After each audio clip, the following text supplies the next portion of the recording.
सुख का खजाना। विवाह में शामिल होकर लौटते समय माँ पहली बार मेरे घर आई थी। वह चाहती थी कि जाते जाते 2 दिन मेरे साथ बिता ले। मैं भीतर से बहुत उत्साहित थी, क्योंकि यह अवसर पहली बार आया था जब माँ मेरे गृहस्थ जीवन को अपनी आंखों से देखने वाली थी। लेकिन जब माँ ने चारों तरफ नज़र दौड़ाई तो उनके चेहरे पर गहरी निराशा की लकीरें खींच गई। माँ के मन में अफसर दामाद की छवि किसी धन्ना सेठ जैसी थी। उन्हें लगता था कि उनके दामाद का घर दौलत का अड्डा होगा, जहाँ संगमरमर की फर्श पर कालीन बिछे होंगे, हर सुविधा उपलब्ध होगी और नौकर चाकरों की एक पूरी फौज इशारे पर खड़ी होगी। इन्हीं सपनों के सहारे उन्होंने मेरे लिए आकाश जैसा वर चुना था। मैं जानती थी कि माँ की इन कल्पनाओं के लिए उन्हें दोष नहीं दिया जा सकता। दरअसल वे अपने मायके के माहौल से गढ़ी हुई थी। मेरे नाना जी रामलाल बाबू एक साधारण क्लर्क थे, पर वेतन से 10 गुना अधिक ऊपर की कमाई थी। छोटा सा पद होते हुए भी घर में वैभव की कोई कमी नहीं थी। महंगे कपड़े, चांदी के बर्तन, बड़ी बड़ी दावतें और हर सुख सुविधा से भरा संसार। माँ ने उसी वैभव को जीवन का सामान्य रूप मान लिया था। उनके लिए यह कभी नाजायज़ नहीं था। यही कारण था कि जब उनका विवाह मेरे पिता सुरेश बाबू से हुआ, जो एक ईमानदार और सादगी प्रिय अध्यापक थे, तो दोनों के बीच तालमेल कभी नहीं बैठ पाया। मुझे आज भी याद है, जब भी मैं मायके जाती, माँ बार बार आकाश की कमाई का हिसाब पूछती, घुमा फिरा कर नाना जी के वैभव की कहानियाँ सुनाती और आग्रह करती कि आकाश भी उसी रास्ते पर चले। हमारे खून में पिता की शिक्षा और ईमानदारी गहराई तक रची बसी थी। हम सभी भाई बहन उसी विचारधारा के साथ बड़े हुए थे। विवाह भी हुआ तो माँ के मनोनुकूल नहीं, बल्कि पिता के सिद्धांतों के अनुरूप। माँ के केवल 2 दिन के इस ठहराव ने मेरी खुशहाल गृहस्थी में अनचाहा कांटा चुभो दिया।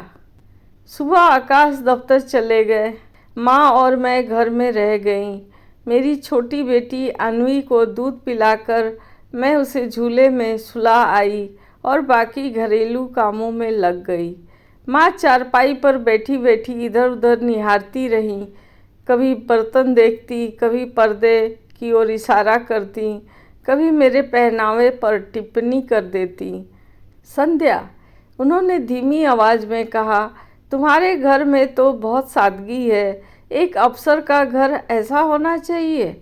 ज़रा देखो, तुम्हारे मामा के घर नौकरानी दिन रात काम करती है, गाड़ी खड़ी रहती है दरवाजे पर, और यहाँ।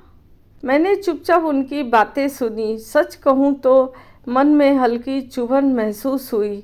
मैंने धीरे से कहा, माँ, वैभव केवल बाहर का दिखावा है, असली सुख तो मन की शांति में है। आकाश दिन रात मेहनत करके जो कमाते हैं वही हमारे लिए पर्याप्त है। हमें दूसरों पर बोझ डालने या गलत रास्ते अपनाने की ज़रूरत नहीं। माँ ने ठंडी सांस ली, जैसे मेरी बात उन्हें रास नहीं आई। शाम को जब आकाश लौटे तो माँ ने अप्रत्यक्ष रूप से उन्हें भी टोक दिया, बेटा, तुम्हारी तनख्वाह तो अच्छी है, लेकिन यह सब कहाँ जाता है? क्यों न थोड़ा ऊपर नीचे करके जीवन स्तर सुधारा जाए। आकाश ने मुस्कुराकर उत्तर दिया, माँ जी, इंसान का जीवन स्तर उसके मूल्यों से तय होता है, जेब से नहीं। हमें जितना मिल रहा है उसी में संतोष है। हमारी बेटी सादगी और ईमानदारी देखकर बड़ी होगी, यह मेरे लिए सबसे बड़ी पूंजी है। उस रात मैं देर तक जागती रही। अन्वी मेरे पास चैन से सो रही थी, लेकिन मेरे मन में माँ की बातें गूंज रही थी। 2 दिन बाद माँ लौट गई। स्टेशन तक छोड़ने हम दोनों साथ गए। ट्रेन छूटते समय माँ ने मेरा हाथ थामा और कहा, संध्या, शायद मैंने जीवन भर वैभव को ही सुख समझा, लेकिन कल रात जब मैं अन्वी को आकाश की गोद में हंसते हुए देख रही थी तो पहली बार लगा यह मुस्कान ही असली दौलत है। उनकी आंखों में पहली बार संतोष की चमक थी। ट्रेन चली गई। मैं देर तक माँ की शब्दों पर सोचती रही, लेकिन कहानी यहीं खत्म नहीं हुई। 2 दिन बाद डाकिया ने एक लिफाफा पकड़ा दिया। यह माँ का पत्र था। पत्र में लिखा था, संध्या, तुम्हें देखकर मुझे पहली बार समझ आया कि दौलत सिर्फ सोने चांदी में नहीं होती। तुम्हारे घर में आकाश का स्नेह, तुम्हारा त्याग और अन्वी की हंसी ही सबसे बड़ी संपत्ति है। मैंने नाना जी के वैभव को ही जीवन का सच मान लिया था, पर शायद वही मेरी सबसे बड़ी भूल थी। अब मैं दूसरों से तुम्हारी गृहस्थी की तुलना नहीं करूंगी, बल्कि गर्व से कहूंगी, मेरी बेटी सचमुच अमीर है। पत्र पढ़ते पढ़ते मेरी आंखें नम हो गई। आकाश ने चुपचाप मेरा हाथ थाम लिया। उसी समय झूले में बैठी अन्वी ने मासूमियत से पूछा, मम्मा, नानी कब फिर आएगी?